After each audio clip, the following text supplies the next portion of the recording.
127, Janine with a 16.047.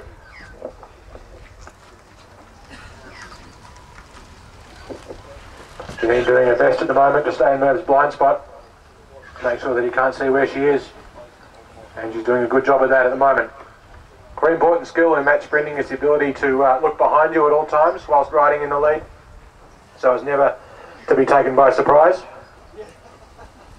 Janine doing her best at this point to keep Merv well and truly blind spotted so she can make the move and try and establish a gap. The two riders, Merv with a lead of about 0.9 of a second in terms of top speed in qualifying. Janine will need to be fairly aggressive. Merv makes the move around and keeps the lead, and Janine's got to sit on his wheel, but he's opened up a little bit of a gap and he's accelerating away cleanly. And at this point in the game, Janine well dropped. She needed to be a little bit more aggressive there if she was to be a chance against Merv. She certainly did a good job of staying in his blind spot, but she needed to exercise initiative rather than wait for it to be done to her. And Merv there capitalising on just too much speed. He'll be a happy boy. Our two riders on the track now. In the light blue, Claire Campbell, last year's winner of the Trevor Watson Trophy, and a set of very nice Rossignol or Rossi something or other wheels built for us by Gary Jackson from Riviera Cycles, and she's being followed at the moment by Vanessa Boff from the Brunswick Cycling Club, the reigning JW17 Victorian Pursuit Champion, and a very experienced sprinter as well. Vanessa, a very competitive sprinter. She raced as a sprinter in the JW15s over at Adelaide at the national titles 2 years ago with some success, and she's chosen to concentrate more on pursuit this year after an injury last year put her out for a while. She's a very fast young lady indeed with a lot of potential, and we'll see what she can do. She did qualify. The jump on now around the outside goes Vanessa. Can Claire hold her off? Vanessa with a lot of speed around the outside, and she's going to be able to drop down into the lane quite safely. Vanessa hits the gas. Claire with a lot of chasing to do if she's to pull her back.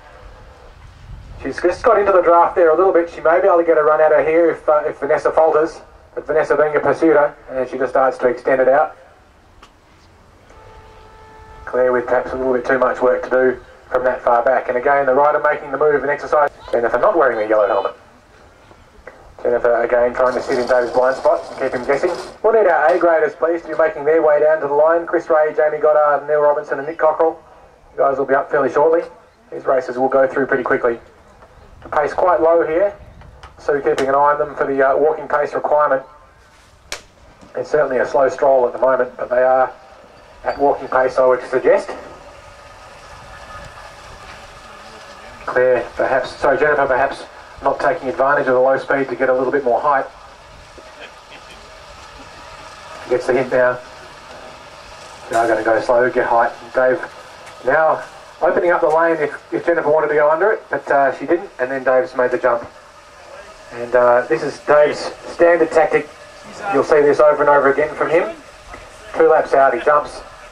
And we do have some rain coming down on the track at the moment. So I think immediately after this race is finished, we'll probably pull everyone in and wait for this little bit of rain to clear. But the track not going to interfere with this particular race. Jennifer with a lot of work. And it's David rather predictably doing his usual thing. But Jennifer chasing. She's still a chance here. She's got a little bit of speed up. Dave may have faltered a little bit. Jennifer chasing hard, but we've got some decent rain coming down now, so I'm suggesting that we're probably going to pull everyone in immediately at the conclusion of this race, including the video camera, so he doesn't get drenched whilst riding at any sort of speed. And see if James tries to exploit any tactical weaknesses that John may have. No, I'm not coaching.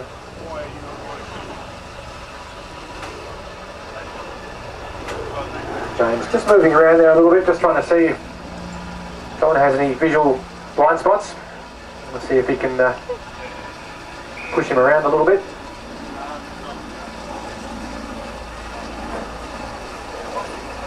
And taking the opportunity now to gain a fair bit of height as he comes around the corner, and John just starting to move up now to shut off the line a little bit tentative there.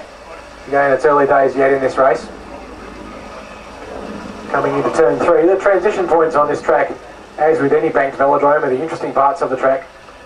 And I'm in the process of writing some material on this in a book about track sprinting, which will explain some of it. But the gist of it is that the transitions are where the interesting things happen. James at the moment, if he's not doing something interesting, it's certainly a bluff. Anyway, they get the bell now, 307 metres to go, no jump on yet. James was on a small gear. John this time being a little bit more assertive with the position on the track. James winds it up around the outside with height, and he's got to run off the bank and has caught John absolutely napping, and he's jumped well clear. He can probably shut it down now if he wants and save the energy, but I don't think he will. But that's the advantage of little tiny gears and rapid acceleration. And James state juniors recently, and quite an assertive young man, and with a fair turn of speed as well. We'll be interested to see what he can do and if Mr. Scarlett can hold him off. Certainly laying off and giving him a lot of room at the moment. And John ducking and diving a little bit behind him, just trying to see what weaknesses Dave may have in terms of his ability to look where he's going, or not, as the case may be. Ducking and diving there, John trying to see if there's a gap opening up, but Dave shutting the door. Coming into that transition into turn 3 now. Again, this is an interesting part of the track. The pace right off. The riders, senior riders on bigger gears need to be careful when they're racing against the juniors, because the juniors are on tiny little gears and they can accelerate. So if the pace is low with a lap to go, you know they're going to have to jump at some point. So it's often wise to preempt that.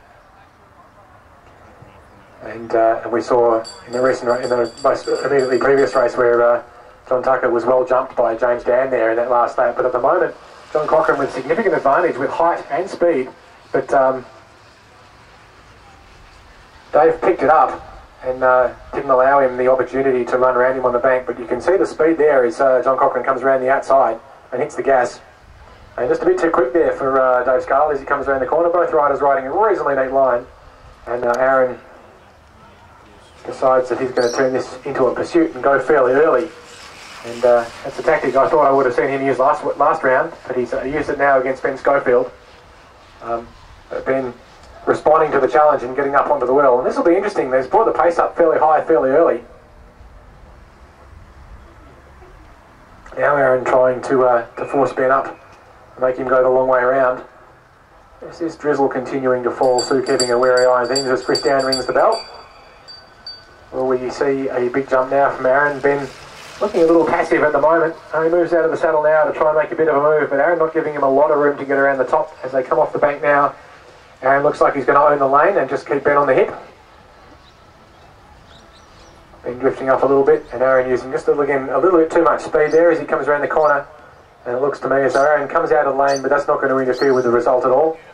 And Aaron wanting to keep the pace high, but Jamie pulling him back down. He doesn't want him to have the advantage of being able to swoop. Jamie raising the pace high and again showing that ability to keep a good eye on things going around behind him. He knows this track very, very well. I don't know how many thousands of laps he's done here, but Chris quite safely on his wheel, tries to take height. Jamie not letting him get it. Chris tries to duck under, Jamie shuts the door. This is some good assertive racing from Jamie, and Chris trying to find a way past. Chris wants to be in the lane if he can get it. He likes to lead from the front. But Jamie will make himself very hard to get past. Jamie starts to lift the pace now, 200 metres to go. Chris at the moment still in second gear. Looks like he's just going to wait patiently and then come around the outside corner if he has the speed to do it. Jamie kicks and Chris is coming around him. They're side by side as they come around the corner. But I think we're going to find here that Chris Ray was just a little bit, and he's one of the best competitors and most entertaining riders as well to have at our carnival, and we're always delighted when he can make it to race with us. So Nick's no bunny. He'll make Neil work for it, that's for sure. And doing his best to sit right on Neil's wheel, right in the blind spot. Of course, the problem with sitting that close is you can't really take a rider by surprise. You actually need a little bit of a run-off. You need to open up a little bit of a gap if you're going to get a run out of rider to get the speed to come past them. Otherwise, as soon as you start to accelerate, they see you and they can respond. One of the tactics we try and teach our younger sprinters as much as possible in this position is to lay off and give the lead rider some space so that you can have a run at them and use your speed and your momentum to come past them. They get the bell now. Neil again on that massive gear. And just being a little bit assertive there with Nick, but now he jumps to make the move. You can see Nick with a faster jump initially on a smaller gear, and they're side by side has hit the 200 metre line, but Neil's on that 100 and something or other gear that I can't tell you what it is, because that would be a breach of confidence. But Nick's actually made quite a decent break around the outside, but you can see the advantage of the lane. It's about 4 metres shorter as you come around that corner, and 4 metres shorter to turn.